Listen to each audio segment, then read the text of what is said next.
Selamat pagi, selamat siang, selamat sore, dan selamat malam. Kali ini kami kelompok 2 dengan mata kuliah Operating System akan menjelaskan mengenai Docker. Sebelum itu saya akan menjelaskan anggota dari kelompok 2. Yang pertama Fidelis Yoga Pradipta, kedua Melvin Zudi Navali, ketiga Rowan Walyata Al-Fajri. Untuk kali ini kita akan menjelaskan yang pertama background, product knowledge, dan tutorial cara menggunakan Docker. Yang pertama background. Apa itu Docker? Docker adalah sebuah platform open source yang dirancang untuk memudahkan developer dalam membungkus aplikasi dan semua dependensi ke dalam satu unit yang biasanya disebut kontainer. Kontainer ini bisa dianggap sebagai sebuah lingkungan mini yang berisi seluruh hal yang dibutuhkan oleh aplikasi agar bisa berjalan seperti library, konfigurasi, dan tools tambahan. Karena sifat Docker yang ringan, portable, dan terisolasi dari sistem utama, kontainer memungkinkan aplikasi dapat dijalankan secara konsisten di berbagai tempat, baik itu laptop developer, server staging, atau production. Kemudian keunggulan dari Docker. Yang pertama, cepat dan konsisten. Dengan Docker, proses build dan deploy aplikasi bisa dilakukan dengan sangat cepat. Selain itu, karena seluruh lingkungan dibungkus di dalam kontainer, maka aplikasi akan berjalan dengan hasil yang konsisten, tidak peduli dimanapun kita menjalankannya. Sehingga hal ini mengatasi masalah work on my machine. Kemudian isolasi lingkungan. Setiap kontainer terpisah dari kontainer lain dan dari sistem operasi utama. Ini artinya kita bisa menjalankan banyak aplikasi dengan versi dependensi berbeda secara bersamaan tanpa takut terjadi konflik atau dependensi atau konfigurasi. Yang ketiga, manajemen dependensi. Semua dependensi, mulai dari library, konfigurasi, hingga versi OS sekalipun dikemas dalam satu kontainer. Kita tidak perlu lagi repot mengatur environment secara manual di server, karena semua sudah disimpan oleh Docker image-nya. Kemudian, kenapa Docker populer untuk digunakan? Hal pertama, probabilitas. Docker dapat berjalan di berbagai sistem operasi utama seperti Windows, Linux, dan Mac. Ini memungkinkan satu image bisa digunakan lintas platform tanpa perlu diubah. Kemudian reproducibility, karena semua terdefinisi dalam Docker file, maka build yang kita lakukan akan selalu menghasilkan output yang sama. Ini sangat penting untuk menjaga stabilitas dan integrasi sistem. Yang ketiga, integrasi cloud dan CI/CD. Docker mendukung integrasi yang sangat baik dengan cloud environment dan pipeline otomatis seperti GitLab CI, GitHub Action, Jenkins, dan lain-lain. Jadi kita bisa mengotomatiskan proses build, test, hingga deployment. Yang keempat, ekosistem yang kuat. Docker didukung komunitas yang sangat besar dan aktif. Kita juga bisa memanfaatkan berbagai tools tambahan seperti Docker Components untuk mengelola multi-container service, Docker Swarm untuk orkestrasi, dan Docker Hub sebagai registrasi image publik. Kemudian, use case dari Docker itu sendiri. Docker bisa digunakan dalam berbagai skenario pengembangan dan deployment. Misalnya, untuk deploy microservice berbasis Python, Node, JS, atau Java ke server production. Kemudian untuk membuat lingkungan pembangunan lokal yang sama persis seperti di production, sehingga minimalisir bug. Kemudian untuk menjalankan service pendukung seperti database, MySQL, Redis, atau NGINX secara containerized tanpa perlu install manual di sistem. Dan yang terakhir, Docker sangat berguna dalam otomatisasi CI/CD, di mana proses build, test, dan deploy bisa dilakukan tanpa campur tangan manual. Oke, kemudian ada product knowledge yang akan dijelaskan oleh teman saya.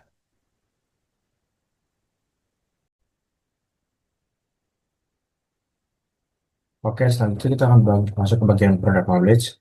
Dan di sini yang pertama ada platform supportnya. Jadi untuk Docker sendiri, dia mensupport beberapa platform atau empat platform. Yang pertama ada Windows, Untuk Windows sendiri dia harus Windows 10 atau 11 dan Windows tersebut harus bersifat Pro ataupun Enterprise. Nah, selanjutnya ada macOS, macOS dengan prosesor Intel dan Apple Silicon. Untuk Linux, dia seperti Ubuntu, Debian, CentOS, ataupun Fedora. Yang selanjutnya ada WSL2 untuk Docker Desktop di Windows, WSOS support. Tidak seperti VirtualBox yang menjalankan sistem operasi penuh, Docker menjalankan kontainer berbasis Linux OS kernel. Untuk Windows dan macOS, Docker menggunakan VM ringan untuk menjalankan kontainer berbasis Linux. Kontainer image support.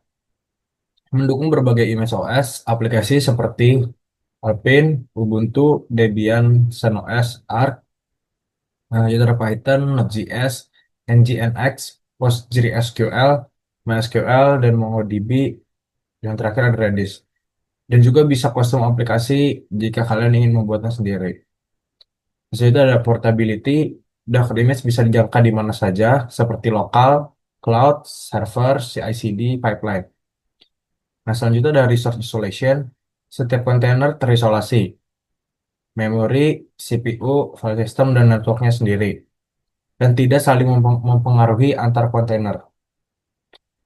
Yang selanjutnya ada volume and bind mount. Docker bisa mengakses dan menyimpan data dari atau ke host melalui bind mount, yaitu akses directory host atau volume, penyimpanan internal yang tahan restart dan update kontainer. Nah, selanjutnya ada networking, mendukung berbagai jenis jaringan. Jadi yang pertama ada bridge atau default, yang kedua ada host, yang ketiga ada node, yang terakhir ada custom network atau user defined bridge atau overlay. Yang selanjutnya Docker Compose, tool YAML base untuk menjalankan banyak kontainer sekaligus multi-service app. Contoh seperti backend, database, frontend dijalankan satu perintah.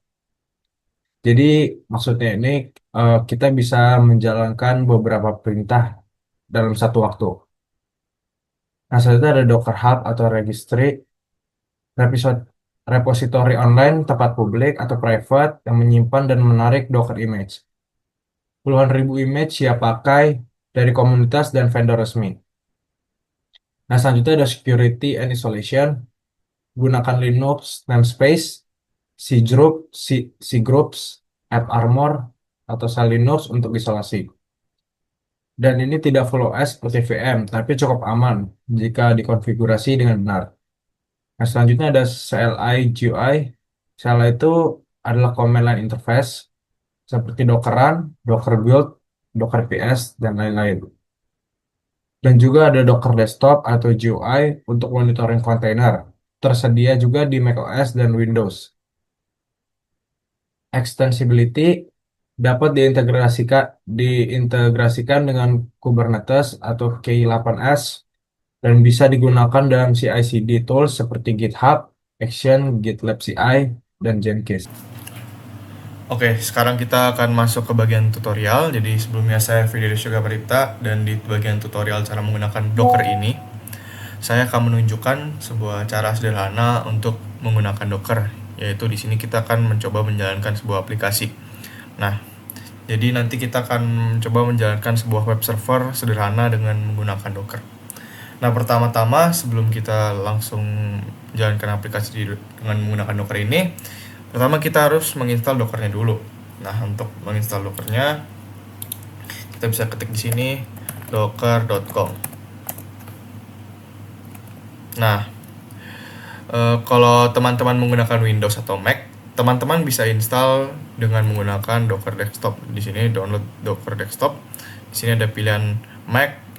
Untuk Mac ada untuk yang Apple Silicon dan Intel chip, dan kemudian untuk Windows ada yang AMD 64 atau ARM64. Dan kemudian jika teman-teman menggunakan operating system Linux, teman-teman bisa lewat package manager, yaitu yang ada di sini seperti apt atau yum.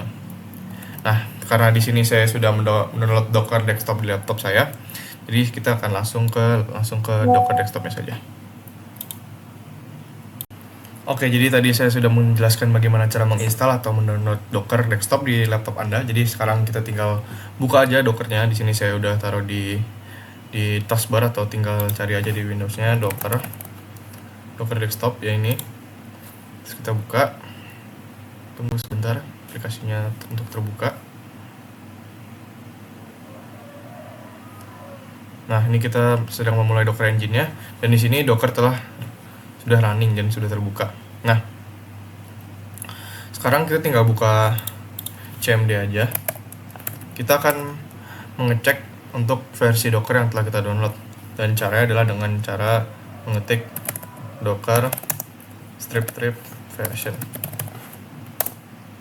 Nah, jadi kita bisa lihat di sini Docker yang sudah terdownload adalah Docker versi 27.3.1 dan dengan build CE12230. Ini adalah Docker yang terinstall di device saya. Nah, dengan perintah yang tadi sudah kita jalankan dan dengan hasil ini, kita sudah memastikan bahwa Docker sudah terinstall dengan benar. Oke, jadi sekarang kita akan mendownload image dari Docker Hub. Nah, jadi Docker Hub itu apa? Jadi Docker Hub itu adalah tempat kumpulan image-image aplikasi yang bisa kita gunakan. Nah, untuk image sendiri bisa kita bayangkan sebagai sebuah template atau blueprint dari sebuah aplikasi beserta dengan environment-nya. Lebih gampangnya, image itu adalah file cetakan berisi aplikasi beserta semua kebutuhan supaya aplikasi itu bisa jalan dengan lancar. Misalnya ada file programnya, ada library, konfigurasi OS, dependensi, dan sebagainya. Kemudian dari image ini nanti kita bisa membuat sebuah kontainer. Jadi kontainer itu adalah instance atau salinan jalan dari image tersebut. Kesimpulannya, image itu adalah sebuah template aplikasi beserta semua dependensinya, dan kontainer adalah image yang sudah aktif dan berjalan, gitu. Nah, langsung saja kita coba di sini. Jadi di sini saya akan mencoba mendownload image, yaitu image aplikasi yaitu Nginx, yaitu merupakan sebuah web server.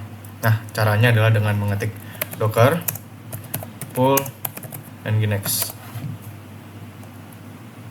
Di sini kita akan mendownload aplikasi Nginx sendiri, yaitu sebuah web server. Nah, di sini kita akan menunggu sampai downloadnya selesai. Nanti akan saya cut sampai downloadnya sudah selesai. Oke, jadi ini image dari Nginx sudah terdownload. Jadi kita lihat di sini perintah ini docker pull Nginx ini untuk menginstal image Nginx, yaitu aplikasi web server tadi. Nah, cara kita mengecek apakah sudah terinstall atau belum, di sini kita bisa coba dengan ketik docker image. Dan di sini kita bisa lihat bahwa ini sudah terinstall, yaitu Nginx dengan image ID seperti ini. Nah, setelah image tadi sudah berhasil di-download, nah selanjutnya kita akan menjalankan image tersebut sebagai sebuah kontainer. Nah, cara kita menjalankan image tersebut sebagai kontainer adalah dengan cara kita mengetik docker run strip d strip p 80.80.2.80 Nginx. Nah, jadi apa artinya code yang baru kita jalankan ini? Jadi ini artinya adalah kita menjalankan kontainer di background, yaitu -d ini, itu menjalankan kontainer di background, dan kita mapping ke port 8080 yang kita ketik di sini. Jadi di komputer ke port 80 di dalam kontainer. Ini seperti itu. Jadi nanti kita bisa akses lewat browser di port 8080. Jadi sekarang kita tinggal buka browser aja dan ketik localhost 80.2.80.80. Nah, di sini kita coba aja. Kita buka web baru aja. Nah, jadi di sini kita ketik localhost, ini 8080, kita enter aja. Nah, jadi kita lihat di sini, jadi kita bisa lihat bahwa Nginx sudah berjalan di browser kita. Nah, kemudian kita bisa lihat di containers kita sendiri, Docker desktop, yaitu kita bisa lihat di containers kita. Di sini image kita yang berjalan di container kita adalah Nginx dengan container ID seperti ini. Kemudian berjalan di port 80.80.2.80 seperti yang kita lihat di browser kita, yaitu ini localhost 80.80. Seperti itu. Nah, selain melewati Docker desktopnya itu sendiri, kita juga bisa menggunakan command prompt kita tadi untuk melihat kontainer apa saja yang sedang berjalan dengan perintah, yaitu docker ps.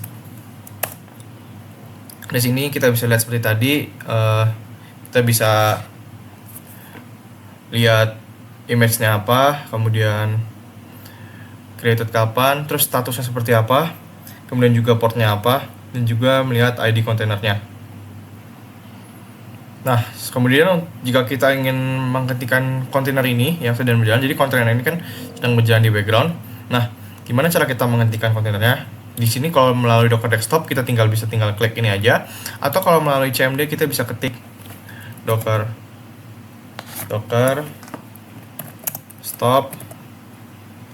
stop dan masukkan kontainer ID-nya. Ini kontainer ID-nya, ini copy aja.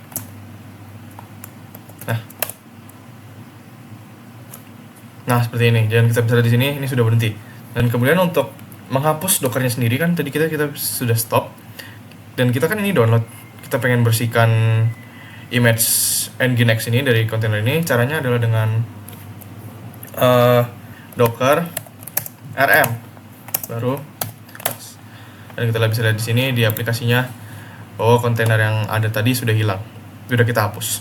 Kemudian setelah kita hapus, coba kita cek lagi nih kontainernya masih ada atau enggak. Kalau di sini udah nggak ada, coba kita cek di komen. Dan di sini bisa kita lihat bahwa kontainernya udah nggak ada. Nah, tapi kita cek dulu coba untuk yang image-nya yang kita download tadi, yaitu nginx. Nah, kita bisa lihat di sini masih ada, ini ada 2 image yang sudah kita download, yaitu nginx dan docker welcome to docker. Nah, cara untuk menghapus image yang kita download ini caranya adalah dengan ini image-nya kita download dari Docker Hub kan. Nah, kita hapus caranya dari device kita caranya dengan docker rmi, yaitu untuk mendelete image, kemudian nama image-nya yaitu nginx, kemudian docker rmi docker / welcome to docker. Nah, kita cek lagi sekarang docker rmi. Nah, jadi sekarang sudah tidak ada image dan berarti kita sudah menghapus semua image yang ada di device kita. Nah, jadi saya akan simpulkan sedikit dari tutorial penggunaan Docker yang sudah saya buat. Nah, jadi kita sudah belajar bersama gimana cara menggunakan Docker secara sederhana saja. Yaitu pertama kita sudah melihat bagaimana cara menginstal Docker dan juga mengecek bagaimana versinya, versi Docker yang kita download. Kemudian kita mendownload image dari Docker Hub. Dalam hal ini kita pakai contoh image, tadi kita ambil nginx, yaitu sebuah web server ringan. Setelah itu kita juga menjalankan image tersebut sebagai kontainer. Lalu kita lihat gimana kontainer tersebut berjalan. Bahkan kita akses hasilnya lewat browser. Kita buka kontainer tersebut dan kita akses lewat browser. Nah, selain itu kita juga belajar gimana cara kita melihat kontainer yang aktif dengan perintah docker ps. Kemudian cara menghentikan serta menghapus kontainer yang sudah selesai digunakan. Nah, jadi intinya dengan Docker kita bisa menjalankan berbagai macam aplikasi di dalam kontainer tanpa harus install aplikasinya langsung di komputer ini. Nah, jadi ini sangat berguna buat development, testing, atau deployment aplikasi modern. Nah, kalau kalian semua ingin explore lebih jauh, Docker juga banyak fitur lainnya seperti Docker Compose untuk mengatur multi container apps. Dan juga Docker bisa digunakan untuk membuat environment yang portable dan mudah dibagikan.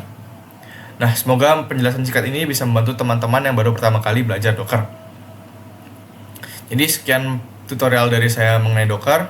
Terima kasih buat teman-teman semua yang sudah nonton, dan semua video ini bermanfaat untuk teman-teman semua yang mau belajar cara menggunakan Docker. Sekian, terima kasih.